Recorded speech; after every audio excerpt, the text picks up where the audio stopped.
Freelancing can be a game changer, and making your first $1,000 is totally achievable.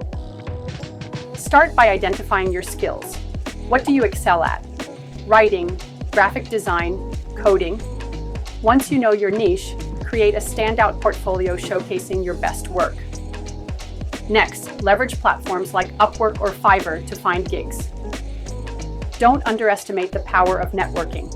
Reach out to friends and family and let them know you're available for freelance work. Set competitive rates, but don't undervalue yourself.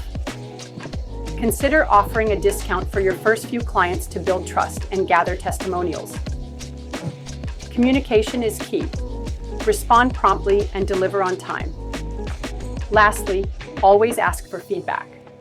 It helps you improve and can lead to referrals.